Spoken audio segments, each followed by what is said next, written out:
I'm ready. Come on. I'm always ready. What kind of question is that? You act like this is some huge production, Dave. I care about my audience. Maybe too much. Can you hear that? Can you hear this? Yeah. Can you? Well, yeah, it's on my head. That's good. This reminds me of my first time. I was like, it's good. You gonna do it again? I'll show you the prototype later. It's super top secret, though, so I have to cut your eyes out afterwards. Lie to you like I mean it.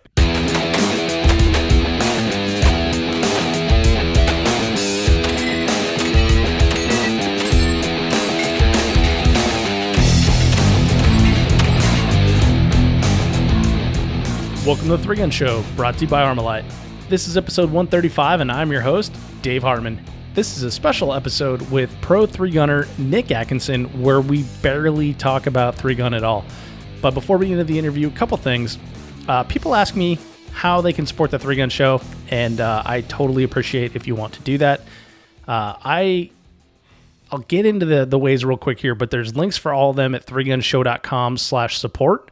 And you can find affiliate links there to Amazon, Brownells, Cabela's, and Optics Planet. We get a commission when you make a purchase through those links. At no additional cost to you, which is kind of cool. So the other thing is Three Gun Show logo t-shirts are for sale there as well. Lady shirts coming soon. I know I've said that before, but seriously soon this time. And you can buy Armalite 3-gun gear, which I'll have details on after the interview. I'm back on the road again and burning up diesel and ammunition to be at some of the coolest matches in the country. So your support definitely helps out with all that. In this episode of the Three Gun Show, Nick Atkinson and I talk about what he's been up to lately in his spare time. As a pro three-gunner, he was looking for a hobby, and he found that and much more in his return to his hunting roots. Guys, this is an experimental podcast. Nick called it Three Gun Show Plus, which is kind of funny. I'm not sure what I'm going to call it yet, but because of what I've done with the Three Gun Show, people regularly come to me with suggestions for interviews with people in adjacent parts of the firearms industry. I've been asked to interview firearms dealers, manufacturers, military heroes, range owners, you name it. A lot of opportunities have come up, and up until recently, I've kind of shied away from them because my main focus is three-gun. And obviously, the name of the show is the Three Gun Show. That's kind of the focus, right? So it's a big world out there, though, and I'd like to bring that big world to you. So you may have noticed that I'm putting out a show on Mondays as well as our usual Wednesday, which is when the normal Three Gun Show comes out, which answers the call that I've had for a long time to up the frequency of the podcast. It started with the match recon episodes, but we've also expanded to the audience Q&A, which has kind of been, it's been a lot of fun doing that, even though we've only done a couple. Rather than starting a whole new podcast for these other adjacent topics, what I'm thinking of right now is that I'll continue to release the Three Gun Show podcasts on Wednesdays and related but not related type of podcasts on Mondays. But the Three Gun Show is for you as well as me, so let me know what you think. Do you want to hear interviews conducted by me with people that are not necessarily three gunners, but somehow relate to the firearms industry? Kind of like the one we have here with Nick. I feel like everyone I meet in life has an interesting story to share, and I really enjoy uncovering those stories and sharing it with you. So if you feel the same way, comment on the show announcement wherever you usually see it. Instagram, Facebook, threegunshow.com, wherever. Let me know what you think. And we'll go from there. All right. So show notes for this one can be found at threegunshow.com/episode 135. Now enjoy this one with the Beastmaster, Nick Atkinson. Nick, welcome back to the Three Gun Show. Good to be here, Dave. And that was a much better attempt than the first one. Well, usually some shaming is motivating for me. So it felt more personal that time. It did, didn't it? It was like I could almost hugged you. Yeah, if we didn't have the recorder in between us. It was almost like a handshake from across the room. Like a long distance high five? Yeah, an air high five. How you doing, man? I'm good. How are you? I'm doing well. So, Nick, you've been on the show quite a bit, and usually we're talking about three-gunning, man. Do I have the record? You and Rick Birdsall seem to be really focused on that, and I have not even looked to see how many times either of you has been on the show. I think I mentioned it at the SHOT Show episode with the team, and that's probably what tipped him off. So now we're competitive, right? Everybody in Three Guns is competitive. Well, and then the very next time I saw Rick, he's like, "Hey man, when can I get back on the show? I gotta get back on the show." I think he's done 3 since then. So yeah, exactly. He's probably catching me. He probably is. Or maybe I've already caught. But see, do I get to claim the one like you did with Joe the other day, where you can hear me in the background? Oh yeah. So there you go. There's an extra one for me. That's technically an appearance. Yeah, and y'all were talking about me. An interruption, but it was an appearance. Yeah, all right. I cut out the mean thing we said about you. You did? Yeah. What did you say? Oh, that's why I cut it out. Nobody cares anyway. Nobody cares about your opinion, Dave. Yeah, nobody listens for my opinion. Well, Nick, I know you from Three Gun. We go back quite a long way, a couple years now, from basically the start of the show, when Tischhauser recommended that I have you on as one of the up and comers in Three Gun, and since then, you've had a lot of match victories, a lot of success in the field. What are you doing now, man? Well, I'm doing the same thing, Dave. I'm still shooting Three Gun, but in my free time, we started a company called Beastmaster Hunting. Really? That's what we're here to talk about today. Are we? I thought we were going to talk about Three Gun. I thought this was like a Three Gun Plus episode. I need to. You can't say gun and plus in the same sentence, or we owe Kyle Simank a few. No, bucks. that's Guns Plus. Oh, okay. And there's a Guns Plus in like Arizona too. So how does that work? They pay Kyle.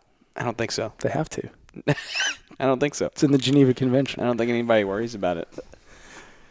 Well, so yeah, we're here to talk about Beastmaster Hunting.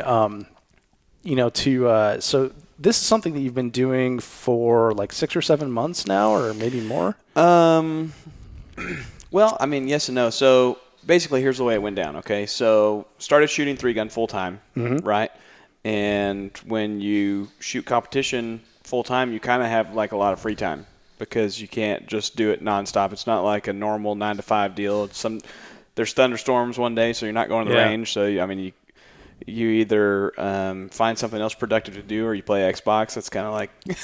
How much Xbox did you get in before? You know what's crazy? Here's what's crazy. Okay, so when I was working, and I say when I was working, like as before I went full time shooting. Yeah. When you had a 9 to 5. Kind of, yeah. I mean, it wasn't your typical 9 to 5, but yeah, it was a lot of hours. I played a lot more Xbox than I don't think I played Xbox in 2 years. And I think what it is because of a regimen schedule. Yeah, okay. So I would go to work. I would get up at a certain time. I would go to work. I would get off at a certain time, hopefully, and not be stuck there. I would get home, walk in the door, take a shower, eat, and then like either watch a show that was recorded or play an hour at Xbox, go to bed, do the same thing the next day. Right. Depending on whether my wife was here or not, or whatever she was doing. Yeah. So that is the routine that your monkey brain gets in, and just kind of like that. So it probably starts as like an escapism kind of thing. Like you want to decompress for the day, so you're like, oh, I'll just watch a show, or I'll just play some Xbox or something like that. But then after a while, it's just this is what I do. That's the schedule, right? Yeah. So whenever I wasn't in that schedule, it became more of I wake up today at 10 o'clock or whatever, 10 o'clock. On a good day, it's 10 o'clock. Right. Crack a noon. And I'm like, well, I'm not going to go to the range today until 2. What can I do between 10 and 2 to be productive? It's like, what can I work on? Are there any guns that need to be taken apart and put back together or whatever? Or do I have a bunch of spare parts laying around? Do I need to build a gun? Do I need to book hotels? Do I need to book plane tickets? Do I need to do whatever, And then the next day, maybe you did all that, because I can do all that in 4 hours, no problem, for like the whole year. I can book plane tickets in an hour for everything that I need. I'm going to outsource my planning to you, by the way. I'm pretty good at it. I've seen it. And then, the next day, I'm like, okay, what can I do now? And I'm like, well, I don't have anything to do, but I don't want to just like sit there in front of the TV. Right, and you don't drink, so. Right, and especially not at 10 a.m. Well. So it's just kind of it's almost like when you don't have that set schedule and you could go do anything that you want. Mm-hmm. It's not playing Xbox. Yeah. Yeah, no kidding. So getting back to your original question, it came about because I was like, well, all right, now I'm shooting full time. I've got a lot of free time, but I want to be productive, and I kind of like turned my hobby into my job. So what's the fallback hobby? And I've hunted my whole life. Mm-hmm. And when I was working, I didn't have any time to hunt because a lot of time hunting takes up several days in a row of your life to do it right, and then just wasn't feasible. So I started hunting again, and as you know, over the last 10 years, pigs have become a big deal in Texas. There's millions of them. So it's like if you know somebody with property, there's probably pigs on it. So we started going out and hunting pigs, and that's typically done at night. And then in that same 10 years of development of this crazy pig population in Texas, thermals also came, down in price from $20,000 for a decent thermal to $5,000 for a decent thermal. Mm-hmm. So I was like, man, we're always hunting at night. It would be cool to hunt with a thermal, right? So go buy a thermal. Okay, and then that turned into thermals are so awesome, buy another thermal. And then that, I now need a backup thermal. And then, it's just like you do with equipment for 3-gun, right? Yeah. Quit looking at the levels, Dave. Well, I'm just making sure, Nick. I'll spike the shit out of it. You're animated. So for someone that's listening that may not be familiar with the technology, what is a thermal? Okay, so when I say a thermal, I mean a thermal optic, which is basically a thermal camera that's been, I don't want to say re-engineered or developed. It's been adapted to hunting. Okay, mm-hmm. You take a camera that, okay, man, now we got to get into explaining thermals. Yeah, okay. You just explained thermal with the word thermal 3 times. Well, I explain when I say thermal, I mean a thermal optic, Correct. And we're getting to what a thermal optic is. Right. Okay.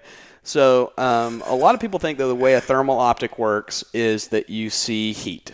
Okay. And kind of like the Thermals for Idiots, if that was a book, that it would be one page and it would be like, you see heat. Yeah. Right. So it's like the easiest way to explain it. Well, I've seen Predator. I know how this works. And it's a lot like that. But the way it actually works is that you're actually seeing infrared light, just like night vision, except for it's a different wavelength of infrared light. No kidding. Yes. Okay. Interesting. So, and I don't know all the technical numbers of it. If you're using night vision, you're seeing this millimeter wavelength of IR. And if you're using thermal, you're seeing X millimeter of IR. But that's essentially it. Okay. And the difference is when you look through night vision, you're seeing infrared light that either is absorbed or bouncing off of something, just like you see regular light, right? Yeah, and it's basically amplifying the light that's out there, right? Kind of. Yeah. Whenever you see an object, the color is determined by what light bounces off of it, right? Right. Same way with IR light, right? Okay, but... You said night vision. Yeah. We're getting there. Okay. The same way with night vision. Oh, IR, okay. Gotcha. Right? Okay, but with thermal, depending on what temperature an object is, okay, stick with me, it actually emits infrared light. Okay. Well, that makes sense. Makes sense? Mm-hmm. Different wavelength, though. Right. So you can't see it with the naked eye. You can't see it through night vision, but it's still infrared light. Right. Okay. So the hotter something is, essentially, the more infrared light it gives off shows up hotter in the thermal. Okay. So that's how you can see... When you look through a thermal, you can see the trees, you can see grass, you can see the moon, which is crazy. It blows my mind that you can see the moon in a thermal. But it's because those objects are actually giving off infrared light. Got it. So thermal may be like a misnomer, right? So the brand FLIR, forward-looking infrared, right? That's probably a better explanation, right? Yeah, but everybody goes, well, why is it called infrared if you're seeing thermal? Yeah. Because you're seeing infrared. Interesting. So that explains why you can see the moon then, too. Which is it still blows my mind. And here's what's another kind of little crazy part is we were out hunting the other night and there was big thunderstorms all around. And I'm looking and I want to see the lightning. You can't see the lightning. I thought for sure you'd be able to see lightning. Really? Yeah, and I don't know. I'm not a scientist. I'm sure somebody could probably explain it. Yeah. So if you're a scientist, write into the 3-gun show. let us know why we can't see lightning. Here's what I'm guessing is because either A, it's too fast, because the thermals that we're using are essentially refresh at 60 hertz. and that's how fast the image, because you're looking at a projected image basically on the screen. Right. It's just like looking at a digital camera screen. Right. But you get those sustained lightning strikes, or bam, bam, bam, bam, all right in a row, and it's like the same squiggly line. Still can't see it. I haven't seen a real good one of those yet. Whenever we've been out hunting, but I don't know. Maybe it's only hot at the ground. I don't know. Maybe it's only hot where it strikes something when it actually hits something. But you're not seeing heat, so. But the hotter an object is, the more IR light it gives off. Right. Maybe lightning doesn't emit IR light. I don't know. I don't know. Anyway. So wow, we should look that up. We're so far off the original question. Okay. This is how it goes, though, Nick. This is why people enjoy you on the podcast. So, okay, if you say so, Dave. So IR light, backwards to thermals. Lie to you like I mean it. Okay, so bought a thermal. Right, this is cool. Bought another thermal, and bought a thermal that can record through it. Okay, so now I start posting videos that kind of go hand in hand with the squirrel videos that I used to post all the time. I still do, actually. That everybody loved. Well, now I'm posting videos through a thermal optic of shooting pigs in the middle of the night, and it just blows people's minds, and coyotes and everything like that. And then somebody said, "Man, you should post more of these." And I'm like, "Well, I can do that." And I start posting more, and then then you're still trying to maintain content for your three-gun account, right? And now like you're and it's showing shooting pigs, and it's like this doesn't really make any sense. And that's where the split happened. Okay, and I wouldn't say one of my sponsors that shall remain nameless said, "Hey, we're not all about all these like kill shots, right?" And I was like, okay, I guess. Yeah. So I created the Beastmaster page, and that's just where I started posting all this content. And then I thought to myself, "Hey, self, ding!" Light bulb went off. Like, this is getting way more play than my 3-gun page. Yes, and I was like, man, if I'm doing all this and all these people like it, I can just do it exactly like I did 3-gun. Right. You either get good at it or develop content that people want to see, and then you go to sponsors and you say, "Hey, I'm using." God, I can hear you drinking, Dave. I'm thirsty. You go to sponsors and you say, "Hey, I'm slurped on purpose." This is what I do. This is how much exposure you could get. Would you like to sponsor me? Right?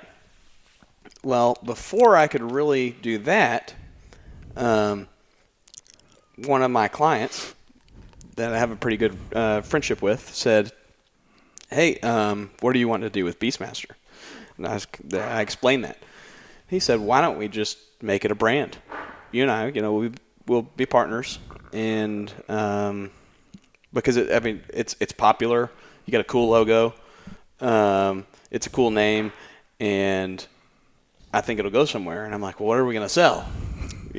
If we're making it a company, what are we gonna do with it? Right. What's the product?" I don't want to be a hunting guide because inevitably somebody's gonna shoot me, and we're in the dark. You know what I mean? And you piss people off a lot. Well, but it's like, what are we gonna do? And I got to looking at it, and 90% of the questions that I get on all the videos I post is, "What are you shooting these animals with?" or "What gun is that?" It's all gear related, right? Yes. Yeah. Huh. So I was like, let's see what it'd take to build a rifle. So we started looking at that, and that's going to be kind of our first product besides soft goods that we're going to release hopefully early fall, late summer this year. So you're going to have like an actual firearm? Like a Beastmaster hunting rifle. No kidding. Yep. That's awesome. Is it going to have the sweet logo and everything? It's got a lot of the sweet logo on it, actually. So like too much? Don't make it gaudy. No. It's not too much. Okay. I'll show you the prototype later. Okay. It's super top secret, though, so I have to cut your eyes out afterwards. Deal. So, yeah, because that was the number one question that I got, and it just makes sense. I know rifles, I can if you were going to buy a rifle from a company, how cool would it be to buy a rifle from a company that says this rifle was hand-tuned by a professional shooter, So I'm taking the rifle that I wanted that I couldn't go buy it off the shelf and building that. Interesting. For hunting. That's pretty cool. It's a little bit different than our competition guns, especially for 3-gun. but it could be argued that it would be a very good like PRS rifle. And which is just so happens to be really cool because PRS is exploding right now, right? And exactly. I had no intention of doing that. Right. It just happened to be that, it could be dual purpose. So I think I asked you like one question and we went through like the entire story within like 7 minutes there. So let's back up a little bit. When you started Ask a more detailed question, Dave. when you started the Beastmaster hunting page, I was like, oh, I'll like this. Nick's my friend. I'll like what he's doing. And then like I just noticed like immediately just massive amounts of people commenting and following on all the stuff that you're doing. Yeah. And it's pretty incredible when you look at like the 3-gun. It's like, hey, here's my match video. And then right. 4 likes. Well, and here's what's crazy, okay? So I created the page. I remember I was sitting at my wife's grandparents' place at Thanksgiving. And that's kind of when I was like, I need to create this separate entity from the competition shooting. So that's when I started sending out feelers for people to design logos and everything like that. And I think I created the page the same day, but didn't like really put a lot on it, or anything like that. Just got it, just posted it. Just reserving the name kind of thing. Dave, we can't talk about that. Well, that's what you do on Facebook, right? Yeah, okay. Yeah, I got you the reserve Facebook the name account. Yeah, so take out the part where I said don't talk about that. Go back. Say reserving the name again. So you're basically just reserving the name on Facebook. Right. Yeah. Posted a couple of videos here and there, and then got to like January, and that's when we started really pushing it hard. Okay, so anyway, I'm terrible at telling stories. I don't know why you want me to tell stories. I'm like going off on tangents. You're excited. The point of the story We're all was hopped up on Coca-Cola. so I created the page, shared it to all my friends, right? And I don't know how many friends I have on Facebook now. It's like 3,000 or something stupid. No kidding. It's kind of gotten to where like if you send me a request and you have a gun in the picture, and I go and look and we have 100 friends in common, I'm going to accept it. Interesting. I used to be way more selective. So I'm back in that mode. Yeah. Like I need to see a face right now. No. Yeah, no. If it's not a picture of you, then I'm not accepting it. Yeah, but yeah. I'm saying if it's you holding a gun, then it's probably going to get accepted. If you've got like an eagle Yeah. or a Nope, a badge with a blue stripe over it, I'm out. I'm all about your cause, but Yeah. we can't be friends. Yeah. So anyway, in January, I remember looking at it before SHOT Show. We had 400 page likes or follows or a combination thereof or whatever. Today we have like 12,000. So we went from crazy. 400 to 12,000 in less than 6 months, and only like 300 of them are my friends. I don't know how that's possible, but I get not everybody's into hunting and blowing up squirrels and things like that. So. Right. Well, yeah, and I came for the squirrel videos just because they were funny, and then you sent me. So you're doing videos on YouTube with like actual production and everything, Right? And Beastmaster hunting episodes is what we're calling. Yeah, and they're pretty good. You sent me that first one, and what was my? I think I had the comment like 7 or 8 times. It's like, this is the creepiest decoy I have ever heard. Oh yeah. You said that when we started playing the sounds of the varmint call, you said it was super creepy. Wounded calf or something like that? We play a whole bunch of different ones depending on where we're at, what time we're there, what we're hunting, but it's typically some kind of rabbit call. So it's typically a wounded rabbit or a distressed rabbit. That was so damn creepy. Exactly, and it was for like the entire duration of the film, save for the parts where you were talking or going and recovering something that you shot. But I was like, God, this is creepy as heck, but I couldn't turn it off because it was interesting. Right. So so Beastmaster episodes, if you go to YouTube, and I'm not like super competent on how to run YouTube. I posted a lot of videos, shooting related videos. But so basically what I did was I just created another page, and if it's under my name, Nick Atkinson. But if you search Beastmaster Hunting, it'll come up. Like an episode 1 or 2 will come up, so you can find it that way. But if you search Nick Atkinson Beastmaster Hunting, it'll take you to the page. Oh, okay. Cool. So because I wasn't sure if I could create it as a business page or what, so whatever, I just did it as a personal page. Cool. So if you search for it, you'll find it. But yeah, we've got 3 episodes on there. I'm trying to do one a month, which doesn't sound like a lot, but whenever you drive 500 miles round trip to hunt somewhere, you hunt all night long, and you've got 60 hours of footage from 3 different cameras, and then you have to make it coherent. It takes a lot. And interesting. Right. Yeah, I feel it for you, buddy. The editing, to me, the editing's easy, but it's all of the work to get to editing. Mm-hmm. Once I sit down and edit, it takes me like 2 hours. Figuring out what 60 hours of footage you're going to use, Mm-hmm. Yeah, and make it 15 minutes. Yeah. Well, someone's got to review that footage, right? That's all part of the editing process. Yeah, and luckily, I'm the editor, so I know what shots I've got. So a lot of the time, and I've found also that if you film it in order, it's way easier to edit. Because then when I sit down, sometimes when we're out hunting, we do something and then realize, oh man, nobody knows what the heck's going on because we didn't do any kind of lead into this. We didn't explain what we just did or what we're about to do. So then we go back and say, film a shot of where this is what just occurred and we're about to go do this. Yeah. Just like an aside interview, because that's how you explain what's happening. And then I've got to go find that little clip and put it in the right spot, and that's what makes it hard. But if I can film it all in order, like for example, episode 4, which I'm going to post this month, which we're in June, whoever's listening to the show. In the future people. Episode 4, I filmed in chronological order. It was because it was just me and my guest on the show, which is my taxidermist, which is kind of a cool angle to have. And it was super easy to... Cole? Is that right? Cole. Yeah. Cole Stevens from Hunters Creek Processing here in Liberty Hill. So it was just us two setting up cameras and everything like that, so I knew what all shots I had and everything. And I cut 7 or 8 hours down into an 18-minute episode, and it took me about an hour and a half of editing. No kidding. Yeah. That's crazy. So I don't put any music or anything like that because I don't want to deal with rights, and free write music is terrible, I think. And I think that's what's wrong with a lot of hunting shows now is you watch them and it's all like super suspenseful music, and I'm like, so you're about to kill something, I guess, because the music is suspenseful or something's about to happen. You know? And I don't want it to be like that. I want it to be like you're there hunting. Right. So am I allowed to say that I watched the one with you and Cole? You can we can lead into it and just say that I sent you a rough draft or a rough copy of it. And you cool. got to I'm not cutting this then. So it is freaking hilarious. We're talking about what we're going to cut out, what we're not going to cut out, and you're going to leave what we're talking about. No, that was a legit question. Yeah.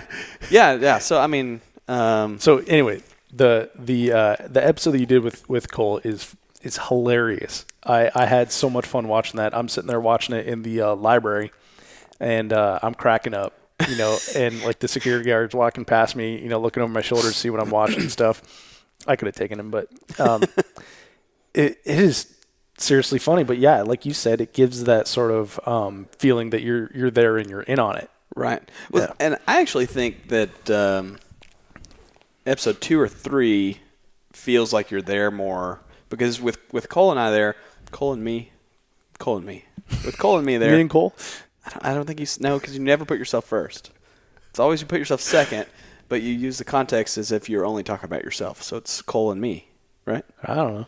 Anyway. I would have said Cole and I, but whatever. With Cole and me, it was only us that had cameras or that were being able to do the setup and everything like that. And I don't want it to be just Cole on screen or me on screen. I want it to be both of us on screen a lot of the time. So it ended up being after action reports more than as it occurred. Right. But during that after action report, I'm editing in the footage. The footage as we're talking about it. Yeah, and I really like that aspect of it. That was cool. So it kind of gives you an explanation of what's going on while you're watching it. One thing that you say all the time is, "I hope we got footage of it."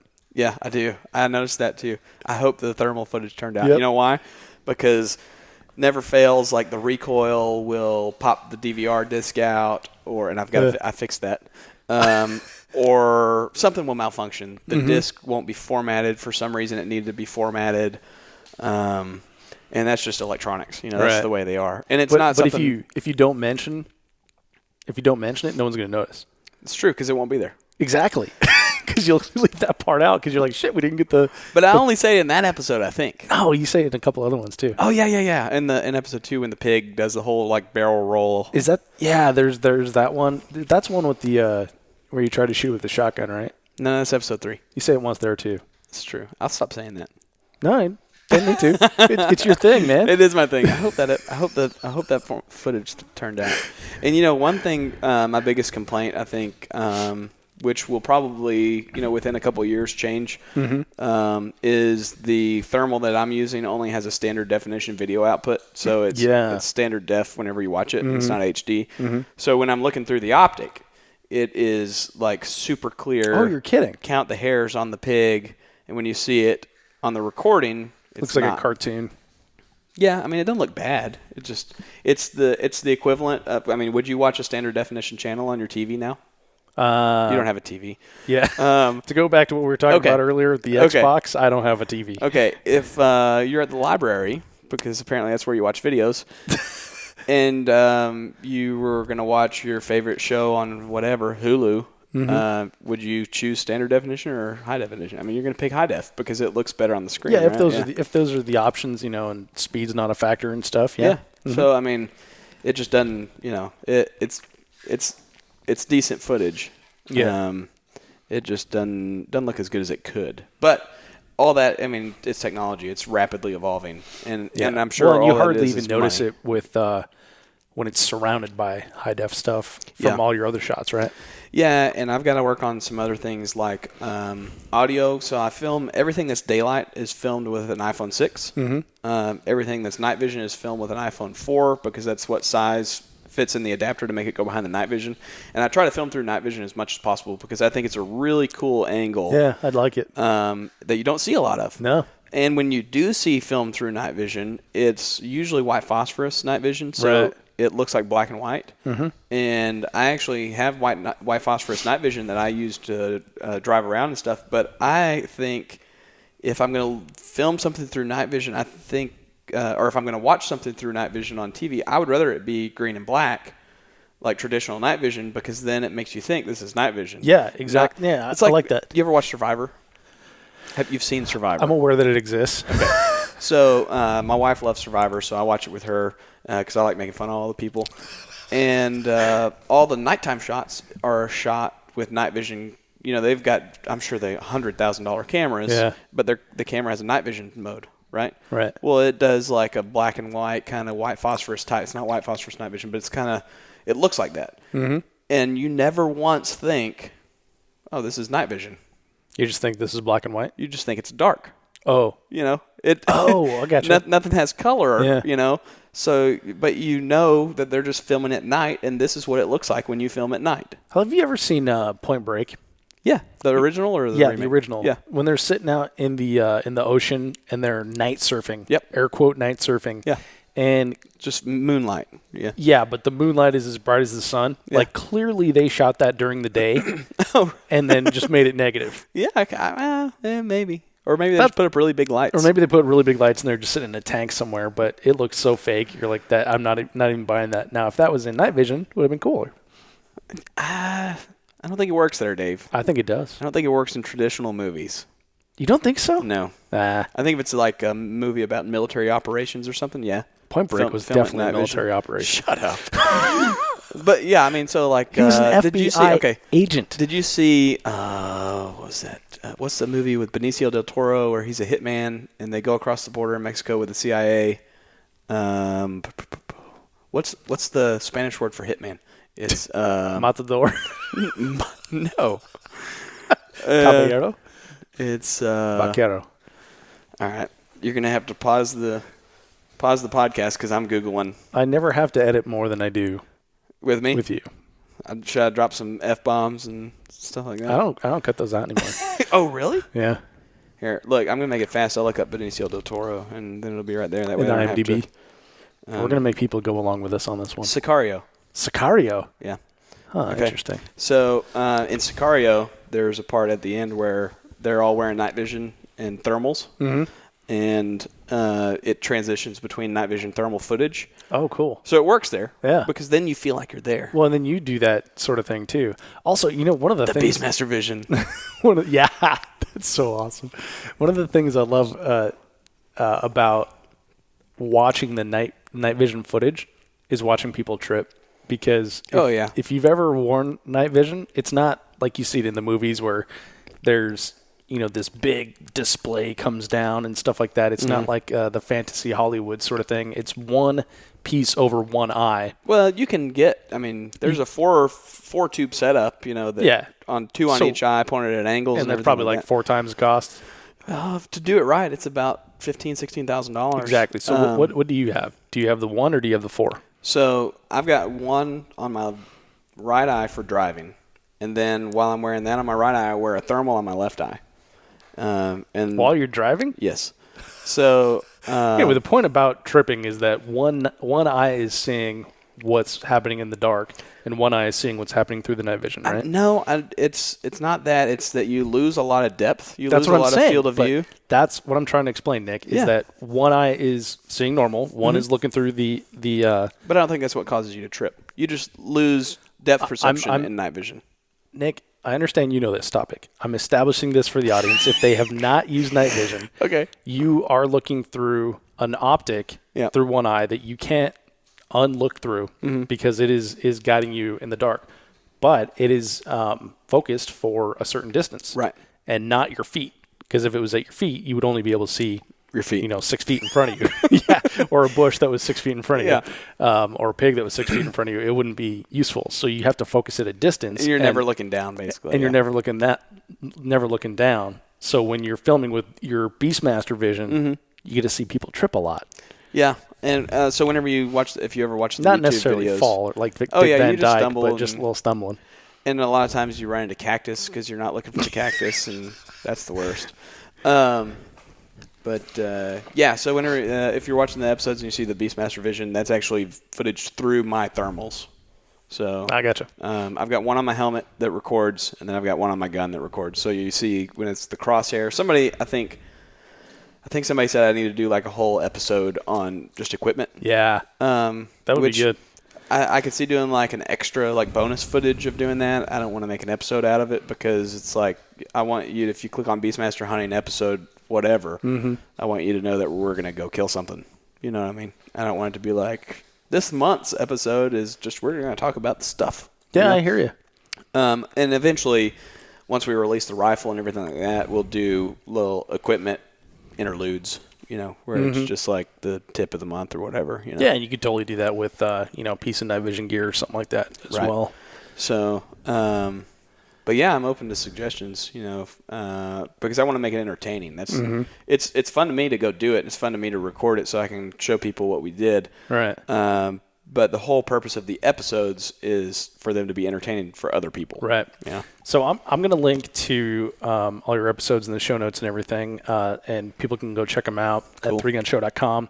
And you really should watch them because they're interesting, they're fun, and if you enjoy Nick on the 3 Gun Show podcast, you'll enjoy these because it's definitely Nick and his silly jokes, and we try to be a little bit sarcastic, and that's the good thing about hunting. It's a lot like competition shooting, where everybody's there and having fun and likes to give each other a hard time. The difference is, for me especially, I don't want to say there's no pressure because you don't want to just go out and hunt all night and not shoot anything. Right. But it's a fun night whether you go shoot 2 fox or you shoot 100 coyotes. Well, so this is what do you call it? Predator hunting, right? Varmint hunting. Beastmaster hunting pest is we don't have like a company vision or anything like that written on paper, but we are a company a hunting company that's focused on primarily predator and varmint hunting. Right. So that's different than, say, like sustenance hunting or trophy hunting, where there is pressure on that because now you've got so much invested in this one animal that you're stalking. And right now, there is going to be some of that eventually. Sure. Come this deer season, I'm going to try and get thermal footage of a deer because the thermals work during the day too. So don't think we're hunting deer at night because that's illegal. Oh, it is? Yes. Like go to prison illegal. Take all your guns away. Take your hunting license away No for life. kidding. Yeah. Wow, Yeah. there's actually something illegal in Texas. Oh, dude.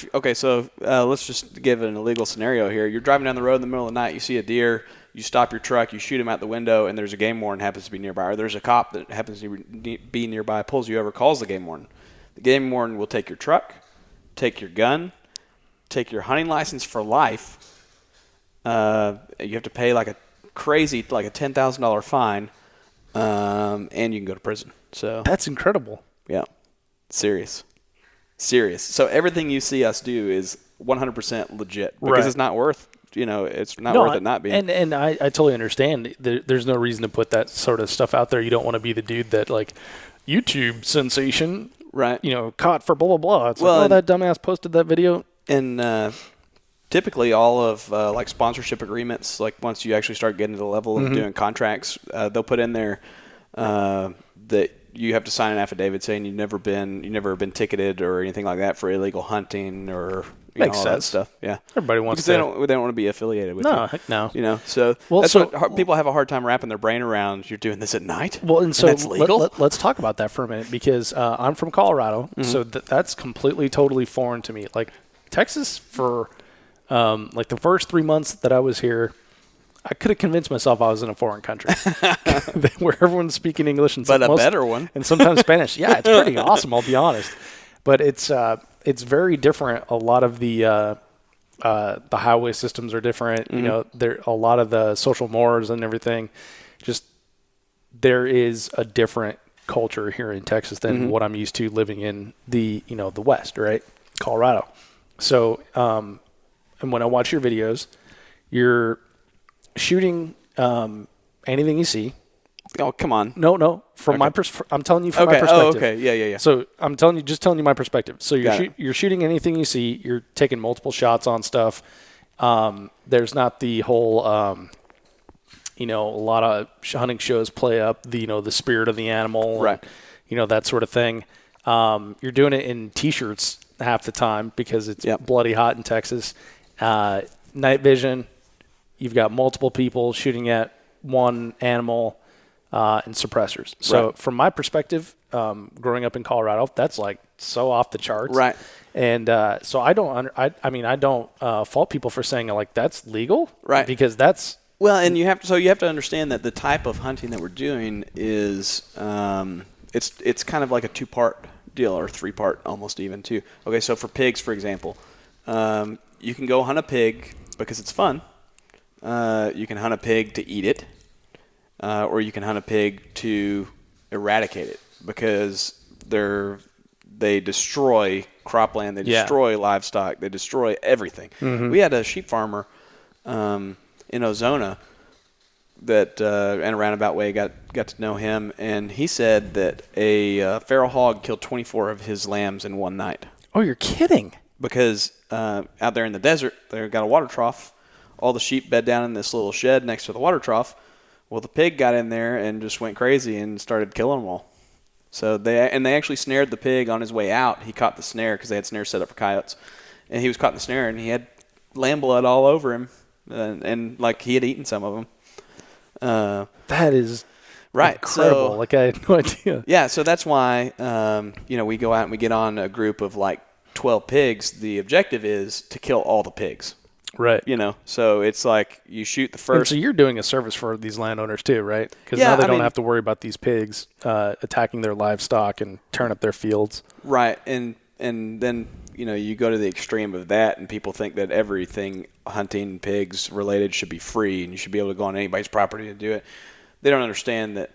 Yeah. So That's weird. So there's a lot of places that you go pay $200 to go shoot a pig, and then people gripe about that because, well, if they want all these pigs dead, then I gotcha. they shouldn't be charging $200. Okay, well, if you want to go hunting, then buy a $400 million property and go hunting. Exactly. So it's kind of like that's both ends of the extreme, right? But you develop relationships with landowners, and they're running a big cattle or sheep operation. They don't care about leasing the property to hunters. Then that's when you go out and you help them out with the pigs. But it's not just like you're going to go knock on somebody's door and they're going to let you out there. Right. Yeah, that's the thing in Colorado. There's a lot of so Colorado, there's tons of public land, very little public land in Texas. Colorado, you can hunt public land, and they're like, oh yeah, the best in the upland bird context, the best hunting is the public walk-in land. But you want to get like one of these landowners to let you on their property. Yeah. You knock on any one of their doors with a shotgun, and you're not going to be welcome there. Right. It's all about relationship building. It's not like just random cold calling. Hey, can I kill your pigs? And the same goes for as far as eradication, like fox, coyotes, bobcats. So pretty much all the stuff that we primarily focus on. So that's why you get like a coyote's coming in. You get multiple people taking a shot at that coyote at the same time because, first of all, they're tough animals. It's like, you shoot a deer, you double lung shot it, it's going to run a little ways maybe, and it's going to lay down and die, right? Mm-hmm. You double lung shot a coyote, it's gone. Really? Oh, dude. I mean, does it regenerate? No. Sometimes they'll fall. Sometimes they'll fall down and die right there. It depends on the coyote. It depends on where you hit it and exactly. But I have seriously shot a coyote. And okay, so back up a little bit. The objective is to kill it and recover it. Right. So that way you can confirm your shot, where you hit it, because I want to know. You can show the landowner, look, I killed this coyote. You can dispose of it where you want to dispose of it, or skin it if you want to use the hide. But you get to, like if you're hunting by yourself, or if somebody misses and you don't get a nice solid like heart shot or spine shot or break both shoulders or head shot.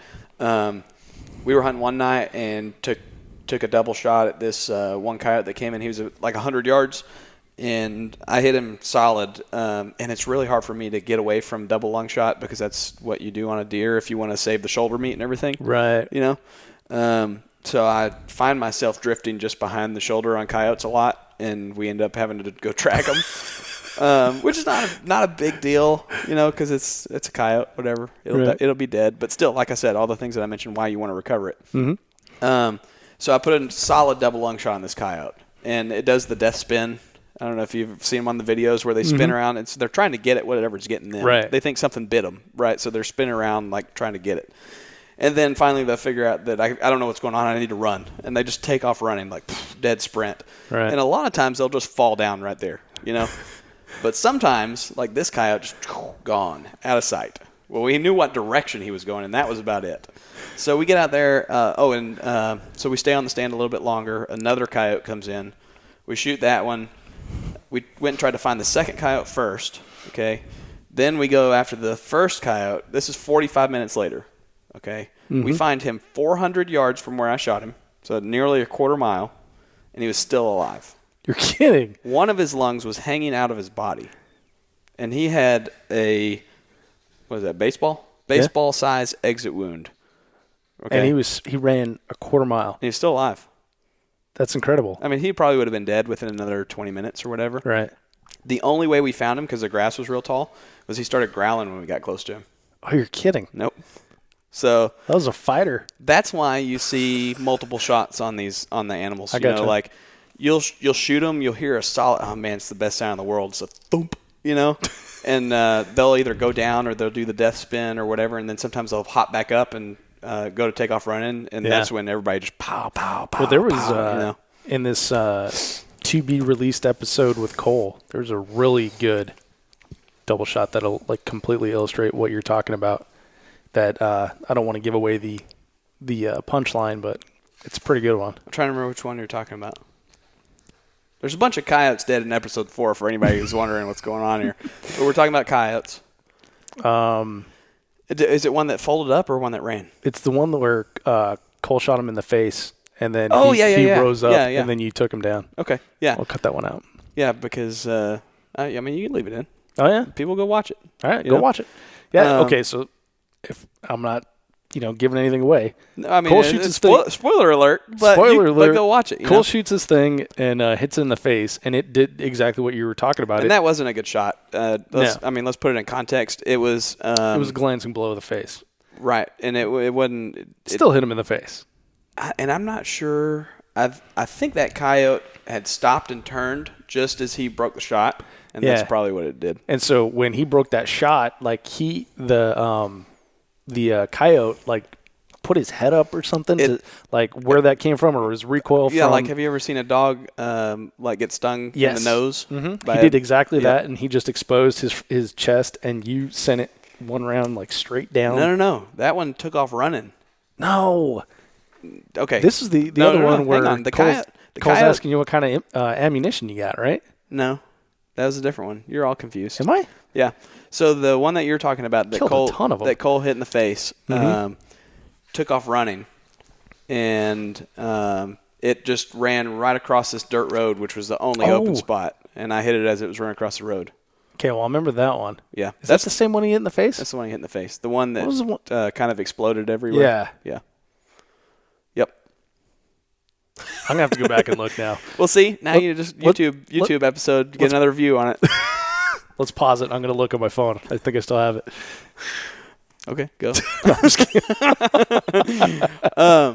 But yeah, so anyway, and like I said, I mean, they're tough. You know, they don't have that prey instinct of I'm hurt, let's just lay down and die. They're aggressive predators, and they want to get whatever's getting them or get away. And bobcats are the same way. Bobcats are almost worse than coyotes as far as running away.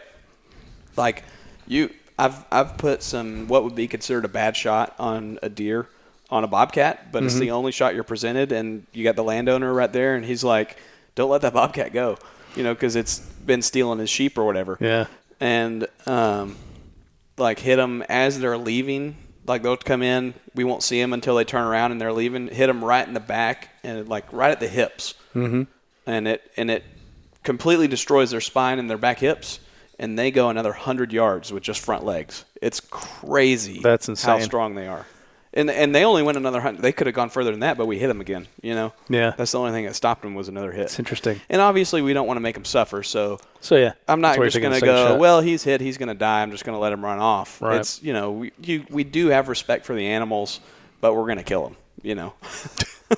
So I brought this up before we started recording. There's a really good episode of the Joe Rogan podcast where he has a coyote expert on. And I'm going to go, not only am I going to find that and send it to you, but I'm going to link to that in the show notes too, because it talks about how absolutely rapid and incredibly fast and widespread the coyote population has exploded in North America. It's pretty incredible. And they're turning up in South America as well. Every state in the United States, except for Hawaii, Canada, of course, and starting to spread to South America as well. Pretty incredible. They're just they're a very adaptive animal. Yeah. And okay, so I'm not sure. Wily. Supposedly, okay, I say supposedly because there's an argument for and against it, and supposedly there's a scientific argument for it. But it's like you kind of have. It's almost like there's a scientific argument for everything, but you have to believe in that science. You know what I'm saying? It's true. Okay, so. Supposedly, if there are fewer coyotes in an area, a female coyote will have more pups. Yeah, they mentioned that in the podcast. Okay, and if population is dense, they'll still go into heat, but they'll only have like one pup. Yeah. Okay. Whereas if you drop 2 coyotes off out in the middle of nowhere where there's 0 coyotes and there's food, supposedly they'll have like 10. Okay. I'm not sure I believe that. Yeah, I could see it if you based it on. There's not necessarily population, but because of the population, there's more food. Right. Okay. So the female is healthier. Exactly. So it's but they're not. That's not the argument. They're saying that it's based completely on population. Yeah, exactly. So what Joe Rogan said is that the female does a census by howling, and then the yip yip yip yip calls. Yeah. She bases that like how many pups she's going to have. She just cranks up the eggs. Exactly. Like turn them eggs on. Yeah, I don't believe that. It's pretty incredible. And like I said, you have to believe in the science, I guess. But I would be more apt to believe it if you take 10 coyotes in 10 square miles and they eat X number of rabbits that are there because of the rain and warmer climate or whatever that year. Now take that same area and have 2 coyotes. Well, now that female coyote gets to eat 5 times as many rabbits. Right. Therefore, she's healthier. Therefore, she produces more pups. Right. And in times of malnourishment, animals usually don't produce as many offspring. Right. I mean, it makes sense. Yeah, because exactly. they're not as healthy. So anyway, but that's not the argument. The argument is based strictly on population, you can have the same amount of food. So you take 100 coyotes, put them in 10 square miles, give them 5 rabbits a day. Right. They're going to produce less dogs, less puppies than if you have 2 coyotes in a 10 square miles and give them 5 rabbits a day. Yeah. And they don't do it in captivity either. That's what's weird. They don't do what? They don't don't turn up and down the production? Right. Really? Supposedly. That's the argument. Why would they not do it in captivity? I don't know. I mean, why does a killer whale's fin roll over when they're in captivity? He's sad. So sad dogs don't produce as many puppies. I don't know. That's what's weird, So Interesting. Anyway. We got way off that question too. No, but trophy this hunting. is all good stuff. Hang on a sec. Let's go back because I want to talk about the Beastmaster mobile. Okay. So why don't we just finish the topic and then go to that? Trophy hunting. Yeah. You were talking about trophy hunting versus and hunting for food and hunting for sustenance. Yeah. Yeah. I never got to the trophy hunting about part. That. So go for the trophy hunting. Well, we're going to Alaska, so that's why I was gonna. Well, I want to talk about that. Oh, okay. But let's. All right. So you're not bringing the truck to Alaska? No. Okay. So you've got this this Beastmaster mobile. It's a 1500 Chevy pickup with some modifications. Yeah. Okay. Fair enough. Tell me about the modifications, Nick. Paint a picture for the audience. Okay, so we went out and bought a 2010 1500 Z71. It's black, and I know the guy that owns the dealership, and he got it from a guy that he sold it to. And the guy that he sold it to is like an 80-year-old rancher that never drove the truck for anything but like to get the mail. Sweet. Yeah, that's what I said. So it had like 30,000 miles on it. It's a 5-year-old or 7-year-old truck. Wow, it's a 2017. Yeah. 7-year-old truck with like 30,000 miles on it. And he said, "You're going to do what with this truck?" And I was like, "No, just some little stuff." So first thing I did was scrape off all the chrome, like 1500 and Chevy and all that. Yep. And I did, however, add some chrome Beastmaster lettering on the back. Nice. So I added that back on. What did we do? We painted the wheels black. We put a ranch hand bumper on the front. We pulled all the airbag fuses. Well, I mean, last thing you want to do is hit a ravine, and not have airbags go off. Yeah, but you have to get to the hunting place too, right? I'm talking about while you're out in the field. Oh, you do that when you're in the field? Oh, no. They stay out all the time. All right. Yeah, come on. People live for 100 years without airbags almost, in some vehicles. Okay. What? All right. So I wouldn't be worried if I was you. We ordered 1,500 pounds of steel and built a hunting rack on top of it that's semi-permanent. Uh-huh. So when I saw what you did to that truck, again, I have no context for that being from outside of Texas. Right. So what is a hunting rack? So it's typically referred to as a high rack. Okay. And it's basically a hunting stand or deer stand. Well, it wouldn't be a deer stand because you're not shooting deer, but a hunting stand that's so it's like a platform in the back of the truck, right? Right. Yeah, and it exists like 4 feet above the bed. So from the top of the rack, like the top railing that we shoot off of, is 10.5 feet to the ground. Okay. And so there's like boat seats up there that you can kind of sit on and we got 3 swivel boat around. Seats. So usually what we do is, and we built a staircase that goes down to when you open the tailgate, and then there's a step coming off the tailgate. So That's totally cool. It's like a perfect staircase going up to the top. And we kind of overbuilt it and built it extra big so we'd have a lot of room to move around and we could fit multiple people up there. Typically we hunt competitions. We hunt coyote calling competitions, and typically it's a 4-man team is what you're allowed to have. Mm-hmm. So we wanted to accommodate 4 people. So I put 3 seats, and I like to stand up. So I can spin around, look around faster. So usually what we'll do is we'll put a person in each seat. I'll be standing in the middle, and then whatever side the coyote's coming from, I'll, to that person. And then I'll shoot off the railing, just go like double kneeling off the rail, and then we'll get two other guys shooting out of chairs. And if we don't have 3 people hunting or 4 people hunting, I'll still stand up, but there'll be an open seat. And then when we see something come in, I'll take a chair and go from there. But what else? We have blackout switches.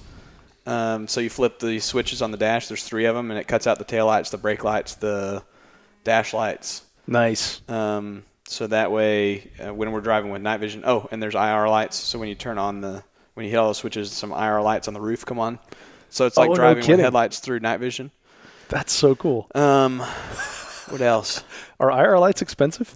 They're like, it's like $600 for 2 of them that are like really good, like top of the so line. It's like an LED bar type setup. I'd say they're probably just a hair more expensive than a nice LED bar.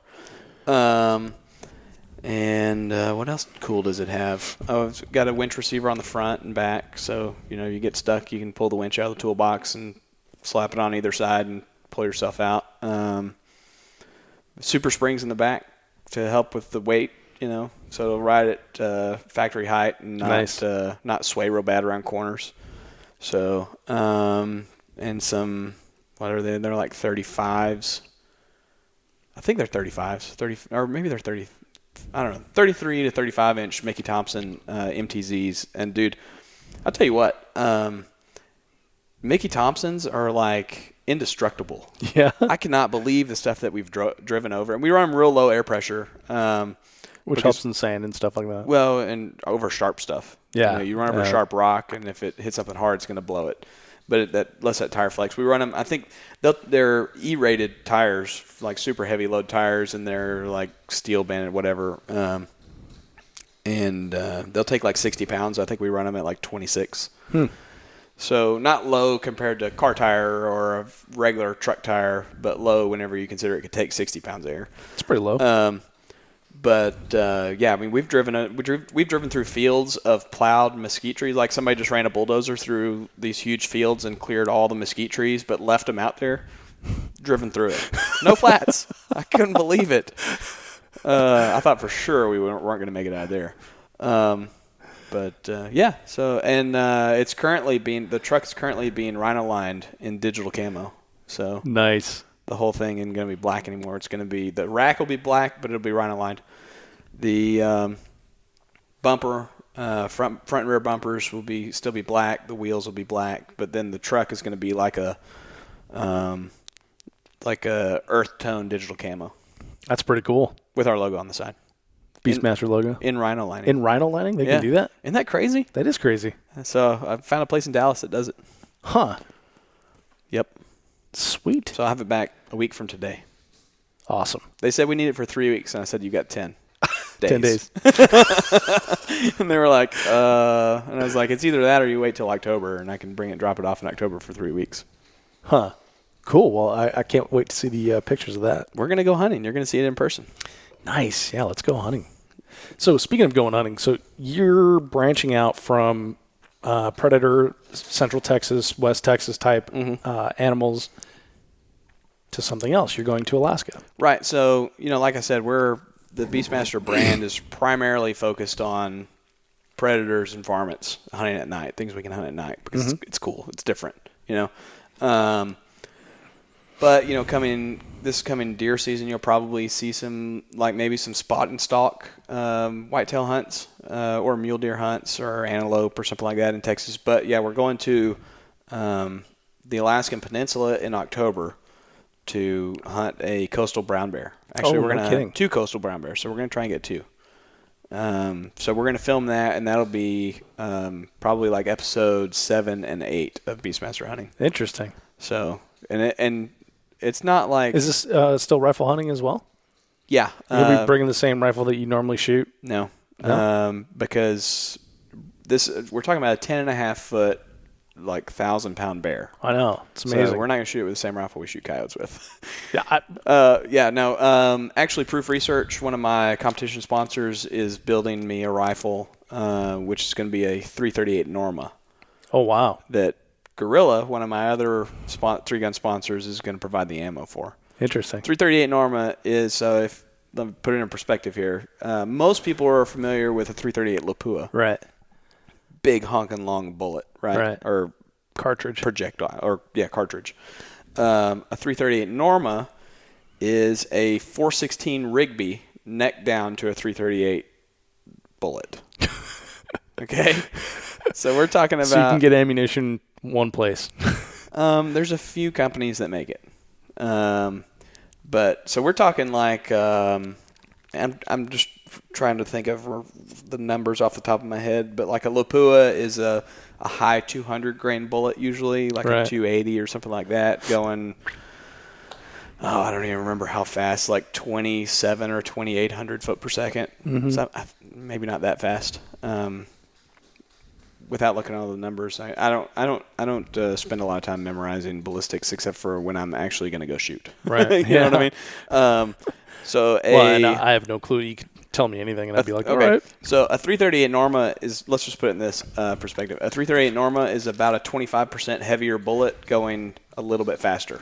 Oh, than really? a 338 Lapua. Interesting. Yeah.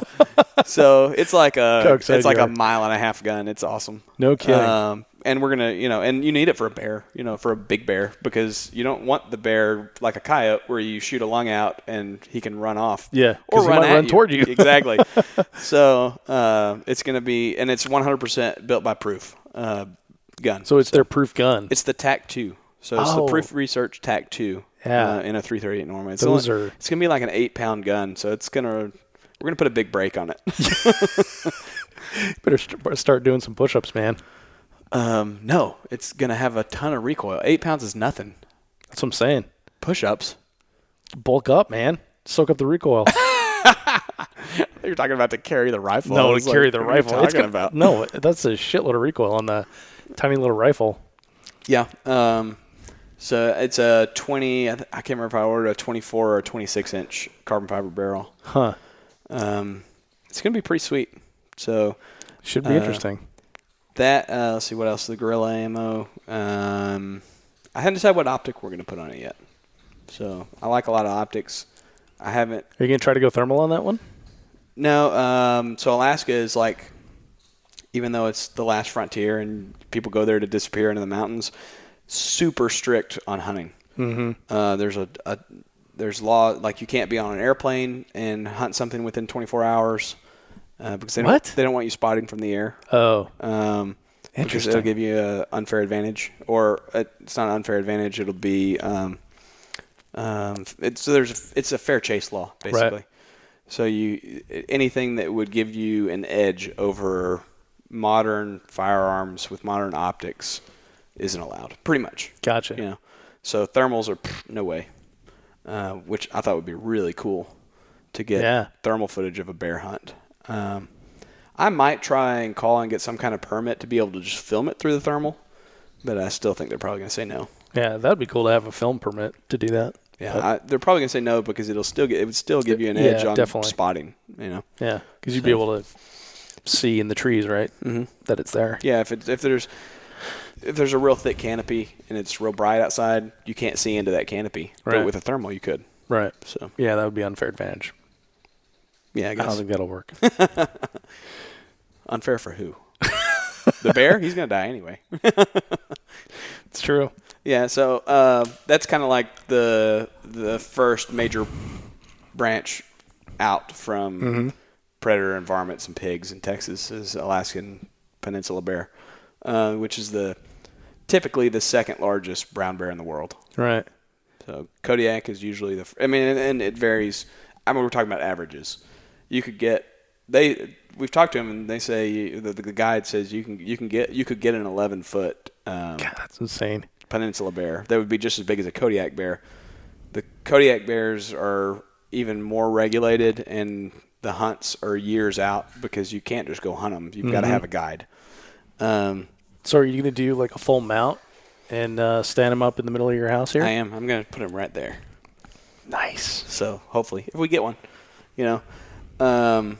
But like the Kodiak bears are. So the way it works is there's subspecies of brown bears. Mm-hmm. A brown bear and a grizzly bear are the same bear. It's just a matter of where they live. Right. So a coastal brown bear tends to be a bigger bear because they just sit and eat fish all day, where a grizzly bear is an interior bear, and they eat more berries and scavenge small animal or dead animals and things like that. So they're the ones that you see that look more like Rambo, like Rambo 1, versus Rambo 2 where he's kind of puffy. Oh, yeah. I was trying to think, was there a bear in that movie? No. So, yeah. Interior bear is Rambo 1, coastal bear is Rambo 2, What about Rambo 5? Kodiak bear. Oh, okay. Yeah. That's one where he's been Just huge. 30 years of taking Roided out. human growth hormone and steroids. Yeah. So, but they're all, and there's a Russian brown bear. They're all the same bear, just different subspecies. Interesting. Yep. But the Kodiak bear is so heavily regulated because it's even further separated, like DNA wise, than the rest of them because they've never been polluted with bears from outside. I gotcha. Because they're on an island. So what made you think I'm going to go to Alaska, hunt a bear? It's a big predator, right? So we like predator hunting. It is the largest North American predator. So it just kind of fit right in. You know, if we're going to go do a big expedition hunt, that's going to be it. It's going to be a 21-day hunt. Wow. Normally, That's a long time. Normally you do 10, but we're doing 2 bears. So it's a 21-day hunt. After that, I don't know. I want to do a mountain lion hunt, and I also want to do a wolf hunt in Idaho. Nice. Because I want to round out the North American predators, and then maybe branch out of the country from there. What about the ultimate predator? Human? I was wondering if you were going to pick that one up. Most dangerous game? Yeah, that's like every 90s movie had like that as their premise, right? Hard to Kill. Yeah, Hard to Kill was one of them. Surviving the Game. Yep. That was Ice Cube. No, Ice-T. Surviving Ice-T. The game. Did he survive the game? He did. Oh, he killed the alert. guy. Yeah, spoiler alert. He killed the guy at the end that hunted him by stuffing a bunch of stuff in his barrel of his AUG. I think it was an AUG, wasn't it? I don't know, dude. But he shoots it and it blows up and kills him. Wow, what a way to go. That doesn't actually do that in real life. I mean, it would kill you. And I think he stuffed it full of, like, newspaper or something. Because he's a homeless guy, you remember? Yeah. Well, I remember the premise for the movie, but I always thought it was kind of dumb. I never went and saw it. He's a homeless guy, and I'm pretty sure he used newspaper to make this gun explode and kill somebody. Gotcha. So, Nick, the animals that you choose to hunt, does the reaction of the peanut gallery, the sensationalism of it, does that have anything to do with the choices you're making? I think it has probably more to do with how we market it than it does with what we're doing. If that makes sense. We're going to go do it, you know. And I actually post pictures that are somewhat sensationalized to get that reaction because what these idiots don't realize that are sending me death threats, the only thing that does is perpetuate it. Well, and the other thing it does is, like, it brings you to the top of the Facebook algorithm. Like, hey, these people want to see more of Beastmaster hunting. Exactly. The more you comment on it, the more it gets shared, right? So we came up with, after doing some tests, kind of what I think the best way, the way it works. Basically, you post something and about 5% of your followers see it. Right. This is on a business page. This isn't on a personal page. About 5% of your followers see it. And the more comments you get, the faster, the more Facebook shares it. Yep. Okay? That's exactly how it works. If anybody's listening and likes what we're doing, you can go comment and like it and share it, then you'll see more of it. There you go. Same thing with a 3-gun show, by the way. Come on, people. Killing me. It's true. We got to get those numbers up, Dave. Those are rookie numbers. The highest performing posts are always when Rick is on, because someone will post something like, oh, he sounds short or something like that, and then he's immediately on there like, sniping back, and then it just becomes like this little armory thing. It's like, this is not constructive, but it's funny. I think the biggest post that we had was a bobcat, and for some reason people get really beat up about the I see that bobcat bobcats all the time. Well, there's several of them. Is it the same photo? You just hold them all the same? Yeah. There's bobcat pose? There's a traditional way to hold a bobcat, which is interesting. You hold it by its back legs, by the ankles, kind of, and you face its belly towards the camera, which I think is a really stupid-looking picture. And because you can't even see the spots. Well, that's where a lot of their spots are. Oh, they are? Yeah, they're white and black spotted on their bellies and on their legs. Oh, okay. But the back of the bobcat is typically around here, like sandy colored. So we call them sand whenever they don't have any spots, and we call I think the technical term is rosetta for whenever they have a lot of really cool, almost like leopard spots, right? Right. I just think it looks dumb to hold a cat upside down with its belly facing you and like you're looking at its butthole, basically. Okay. Because who's really winning here? Yeah, cat gets the last laugh. And we're killing these things to get rid of them for the landowners, but at the same time, that's a little bit disrespectful. You know, I think. You know, it's almost like staging the animals to look like they're like playing poker or something. You know, I mean, come on, you don't do that. Actually, that's kind of funny. But so anyway, that's why you always see me kind of holding the bobcats the same way. Yeah. And so you kind of get a whole shot of what they look like, and they're always facing one way or the other based on if there's a giant hole in them. I try and face that away from the camera. Yeah, because Facebook doesn't like that type of stuff. Yeah, that'll get you in Facebook jail. Glorified. What do they call it? There's a term for it that Facebook uses. Glorified something. Killing or some gore or something. I don't know. That could be what it is. I don't know. It's Facebook giveth and Facebook taketh away. Yeah, it's true. So it's the evil mistress. So, but people get butthurt about cats really bad, and I don't know why cats are different than coyotes, but I guess people think they're endangered, but they're not. There's 1 million of them in Texas. Well, and that's the thing is like coyotes, like the one of the terms for them is dogs. I like dogs way better than cats. I do too. I'm not a cat person. Not at all. I know a guy that has 5 cats and hates all of them. There's a solution for that. So I told him, I know a guy. No, I'm not going to go. Actually, so check this out. It's illegal in Texas to kill a feral cat. Oh, is that right? It's a felony. Man, there's all kinds of laws here I didn't know about. It is not illegal to kill your own cat. Okay. Oh, so he would have to sign over ownership to you. Yeah, he could tell me to go. You can do it as an agent of the owner. Oh, okay. He could say, I need you to kill all these cats. They're mine. Kill them. Because the only way you're allowed to kill a domestic animal in Texas is if you have the owner's permission or it is attacking or has attacked your livestock. Oh, and livestock, not persons? Well, I mean, you can defend yourself. Right. We're talking about, I mean, I'm talking about like you have a reason to kill it, not it's like in the moment, like you've got to kill it thing. Right, you know okay, what I mean? I gotcha. But a feral animal has no owner, so you can't get permission from the owner. Weird. Right? So the workaround, what some people have suggested, which I'm not going to partake in it. You don't want to test that water. If you're on your property and there's a feral cat, you adopt the cat. Oh, I gotcha. And then you shoot the cat. I'm not going to do that. Yeah, I don't want to be the guy to test that one. Right. So you got to be careful whenever you're calling and you see something that's a cat. You got to make sure it doesn't have a nice long tail. Right. You make sure it's a bobcat, not a domestic cat. Yeah, and if you go down way south, like literally on the border, you got to make sure it's not an ocelot. Ocelots are endangered, and ocelots are endangered in the U.S., but not in Mexico.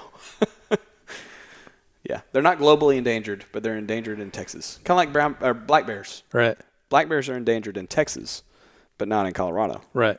Not at all. So we can't shoot black bears, which there's almost none of in Texas. Can't shoot ocelots, which there's almost none of in Texas. So you just got to be careful. Just weird lines in the sand, man. Yeah, I mean, somebody made the decision. So what about the chupacabra, Nick? Are you going to go after a chupacabra? Chupacabra, I'll tell you what a chupacabra is. Coyote, right? Well, I mean, the mythical creature or what people say that was a chupacabra? Well, both. Okay, the mythical creature is it's the chupacabra translates to goat sucker. Right. And it's some type of vampiric animal monster that steals goats in Mexico. And it's like a quadruped, right? Some people say it stands upright, like kind of like bear, dog, combination, scary vampire thing, you know? Right. But that's the mythical creature, right? And what people see and post photos of they killed a chupacabra or here's a chupacabra on game cam, it's a mangy coyote. Everybody's familiar with mange, I would imagine. It's a small mite that animals get that aren't groomed animals. Okay. So typically your domestic animals won't get it. But it makes it makes them itch real bad, and they start pulling their own hair out, and their hair eventually falls out, and they become very unhealthy because it destroys their immune system because it's trying to fight all these sores from these bugs. So then they get skinny, and they get nasty, leathery looking. So it's imagine... Now they're all sunburnt. Because they don't have any fur. Right. Well, what happens? They end up freezing to death. Oh, okay. Because they can't stay warm, and so it's a terrible way to die. Terrible. So if you shoot a mangy coyote, you're doing it a favor. Gotcha. And their gums will recede, so their teeth look really long. Oh, okay. I mean, they look So scary. yeah, you would think that was a chupacabra. Exactly. That's what people. It's like, you ever see that Stephen King movie called? I think it's called Graveyard Shift. There's a giant like rat that it's with bat wings or something. That's what I always think of whenever I see a super mangy coyote, and they're almost blue looking. Like, yeah. They're like grayish. They look like a tiny werewolf. So it looked like like a little ghost that you would see. Like the werewolves on Underworld. They're all like super. Like, oh yeah. Like their rib cages all like you can see their ribs and their. You ever seen that photo of the hairless bear? That is one of the scariest things ever. Yeah, I've seen that. I would shoot it. I would too, man. But yeah, that's what a chupacabra is. Nice. So Nick, you've got you're building the Beastmaster brand. You've got apparel for sale with your sweet logo on it. Oh, we gotta talk about that. We gotta talk about that a little bit. We do. Let's talk about it. So the website, when it's up, it's not quite up yet. If you go to beastmasterhunting.com right now, you'll just get a coming soon in our badass logo. But when it launches, probably I'd say within like 2 or 3 weeks, we're at that point. We won't have our rifles yet, but we'll have all of our soft goods. So T-shirts with the logo, another T-shirt that's just got the big red skull on it, patches. People love patches. I know, man, they're awesome, and our patches turned out good. Yeah, they look really cool. Face shields, so like if you're out hunting and it's cold or windy, you can pull those over your face or wear them like a scarf or whatever. We have our own hat that's just got the red skull on it, and then the biggest deal is we're going to sell. We're a dealer for Vertex, so anything you want that's Vertex, you can order on the site. Very cool. Yeah, and that's really cool because, and that's kind of like where my industry contacts have come in, because typically a company like Vertex doesn't want anything to do with a small startup web company. Right. Web-based company, because it's just, they're not going to make the money with us that they do with Cabela's or whoever else carries them. Mm-hmm. So we were really excited about that. And we utilize a lot of their products, pants and shirts and hats. This is a Vertex hat that I always wear that takes a patch. Neat. So, Cryptech. It's got a Cryptech pattern on it. And then I just talked to a pack company that I can't say yet for sure because we haven't got the account set up. But it's a pack company that I've used before getting the account set up, and I like them. Cool. So you'll be able to get those pretty soon too. Cool. And I actually saw it sitting right over there, and it's very attractive looking. Stay away from my pack. Keep an eye on that pack. Keep your hands to yourself. It looks comfortable. I just did that run and gun. That looks way more comfortable than the way I was doing. It's very comfortable. So the guns are coming up. I didn't even ask, but I'm assuming that they are AR-15 style? AR-10. AR-10 style, okay. I'll give that clue. Gotcha. Yeah. AR-10, proof research barrel, Timney trigger, the new Timney trigger. Have you felt it? I haven't. Oh, wait. Are you talking about the Calvin Elite? Yep. I have felt that one, yes. Yeah. I like that one. Yep. And it's going to be a billet receiver set. What else can we give away and not give away too much? That's about it. I heard some stuff. I'm trying not to say anything because I can't remember what you told me not to talk about. That's about it. That's all I want to give away right now. All right. But it's going to be specifically geared towards hunting. Sounds pretty awesome, Nick. And it also sounds like something that you said, like you said, could do dual purpose in PRS matches. Right. Are you gonna still shoot 3-gun? Yes. Yeah? Yep. Because we're building an AR-10 platform, I'm probably going to start shooting some heavy. I'm going to build one of our rifles in 308. Mm-hmm. And I'll probably shoot So your rifles aren't going to be in 308? Are they, Dave? I don't know. Because if we're building all of them in 308, then I would definitely have to build one. Oh, man. Gotcha. Shut up. So I'm gonna shoot our rifle in heavy. Cool. And yeah, I mean, I'll still shoot tac ops at the matches don't offer heavy. Right. Or what I like are the matches that you shoot heavy, and the only difference from tac ops is you shoot a 308. Yeah. Everything else is regular. That sounds pretty cool. It's like 9mm. And there's only like 3 or 4 of semi-auto those shotgun. matches, so it's kind of a bummer. But Well, there was a big argument about it that you missed. So really? About what? About heavy rules. What about them? I'll show you the thread. It's one of those Facebook threads. Was it one where they're like, should it have a pump shotgun? Should it not have a pump shotgun? Yeah. Yeah, I saw that. Yeah, it was the people that didn't actually shoot heavy were fighting for the pump shotgun. Yeah, I mean, it's like there's only like 10 people that shoot it anyway. So why not just make it what more people would want to shoot, so more people would come shoot it? You know, that's why a lot of people don't shoot it, is because they don't have all the stuff to do it. And if you just said make it a .308 rifle, more people would shoot it. Yeah, because now you have to buy one gun. Well, and the match, and a lot of people already have a .308 shotgun. I mean, 308 shotgun, a .308 rifle. Right. And you look at the matches that offer that, like Fallen Brethren. What's Extreme Bullets? There's 2 or 3, or 3, maybe 3 or 4. And they have more participation. You know, you have a heavy division of like 30 people instead of 3. Yeah. Well, it's also, I would say more. I don't know if I want to say accessible or whatever, but the pump shotgun's great and everything, but I mean, semi-auto's freaking awesome, right? Yeah. For hosing like fast targets and stuff. So you can run a pump almost as fast. And I've seen that in a lot of shotgun matches, but it's just not. I mean, it's not fun. You know, I don't think it is. And I started with a pump. I don't know if we've ever talked about this, but I started with a pump shotgun. I shot a Mossberg 500 and an FN police pump for the first 2 years that I shot 3-gun, and I shot them in TAC Ops. Yeah. It's just, it's all right. But it was a $200 shotgun. You know, can't say much. I mean, other than that. I mean, that's how I started, man. I had no chokes. I didn't have any chokes. Yeah, mine was the same way. Mine was like an 18-inch Mossberg 500. Yeah, I think mine was a 20. Yeah, so I hit, and no chokes, like you said, so I hit half the targets. Well, you got to just have 14 different kinds of shells, you know. You got to have some high brass, and you got to have, you know. I didn't think that far ahead. Yeah, well, yeah, you know, true competitor. Yeah. So, Nick, what else is Beastmaster going to be doing in the future? Oh, man. Seems like you got a lot on your plate short term here. I do, and it's like... what's big picture vision? Okay, I mean, if you really want the big picture vision, it's in 20 years, I want people to call me, or as soon as possible, but I could see it as soon as probably 10 years. Mm-hmm. And in 20 years, definitely, people call me and say, we've got this product, we want to put your logo on it. What will it take? I gotcha. So we want to be Mossy Oak. Mm-hmm. You know? It's like they don't make anything, but their label's on everything. Yeah. Which I don't necessarily not want to make anything.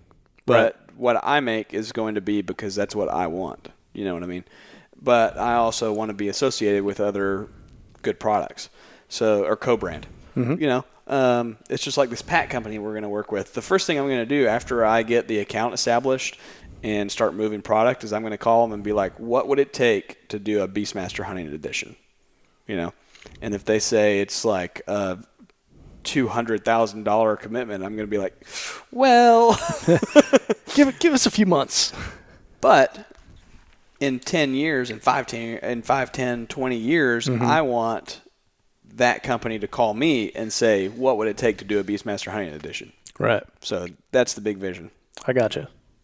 Well, cool. Well, Nick, this it's pretty exciting what you're building here and how much you've grown in the short amount of time. So I know everyone will be behind you if they want to check it out. Beastmaster Hunting on the Facebooks, on the YouTube, and beastmasterhunting.com coming soon. Mm-hmm. So this is a little bit of a Instagram. Beastmaster Hunting on Instagram, and we're on Twitter. We never talk about Twitter. Who's I don't know. Twitter? It's basically I post something on Instagram and share it to Twitter. Yeah, that's how I do it too. On Twitter, it's Beastmaster Hunt. Gotcha. Hunting was too long. Gotcha. Yeah. Well, Nick, best of luck to you in this adventure and everything, and looking forward to getting out there and hunting with you, man. Yeah, we're gonna do it. So what do you want to do? We want to hunt and do a podcast while we're hunting, or like on the way there, on the way back, maybe. I think we should do a little bit of both. Like on the way there, we can be like Dave's all excited. You can be asking the zillion questions that you probably should ask, so you don't kill yourself or someone else. Exactly. And how does this work? I know. which chair do I get to sit in and swivel? And, Right. And then we got the little headsets here, so yeah, we can do it while we're actually hunting. Cool. Yeah, that'll be good. Yeah, I mean, so just check it out. Really, all we need to keep growing is support. I mean, Yeah. the rifle is going to be, and we can't talk about it a whole lot because we haven't released any details. But the rifle is going to be so awesome that if you're in the market for that type of rifle, it will sell itself. So what I need is just support, drive traffic to the site, like the videos, share the videos, go to the YouTube channel, comment on everything, and keep up with it. Yeah, and that's the same thing that every content creator wants, right? Right. Interaction. The content drives the product. Interaction. Yep. Right on, Nick. Well, we will support you, the Three Gun Show listeners that have gotten so much great information from you in the past as far as Three Gun information. Are we doing the Q&A right now? Or are we going to sign off of this? We're going to sign off of this and we'll do the Q&A. Okay. So, air high five from air across high the room? five. Let's do this. No, that's a real high five. So let's say goodbye, and then we'll do the Q&A. So if you're listening to this and you like what you hear, hopefully you put a question in and listen to the next episode because we will be doing your questions answered by Mr. Nick Atkinson, the Beastmaster. Nick, thanks for that. Jesus, let's try that again. All right. Nick, thanks for joining me. Thanks for having me. That's all you were trying to say? Yeah. All right. Hey, before you take off, check out the show notes at threegunshow.com/episode 135 to links for the things that we talked about and discussed in the podcast here, and to purchase your very own. Holy shit! I'm starting that over. Hey, before you take off, check out the show notes at threegunshow.com/episode 135 for links to everything that we discussed in this podcast and to purchase your own Three Gun Show logo tee. Also, to let me know what you think of the format of, adding to the breadth of the Three Gun Show. Now, I mentioned earlier that this podcast is brought to you by Armalite. Armalite likes the community that we are building here at the Three Gun Show, and we have partnered up for 2017, which is totally cool. So to be sure that it is a win for you as well, Armalite has allowed me to get special pricing for their listeners on their line of 3-gun rifles, both 13.5 and 18-inch, as well as their competition handguards, gas blocks, and tunable muzzle brakes. Also, upper receivers, which is kind of cool because that 13.5-inch upper is pretty popular. Apparently, people love the quick base stages in those light rifles, which is really cool. So if you're in the market for a rifle or components to build your own, email me, dave@threegunshow.com, and I will hook you up. This week, I'm back on the road, and I'm traveling the country, bringing the good times to you in podcast form. I will have all of this Armalite gear with me for you to check out. So when you see me in a match, just ask, and I'll be happy to show you. Quick reminder that if you enjoyed this episode of the podcast, subscribe in iTunes, Google Play, Podcast Addict, or wherever you get your podcast content, so you will always get the very latest. And leave a review, too. That really helps. Thank you so much for downloading, listening, and subscribing to the show. I'm Dave Hartman, and I'll see you on the range.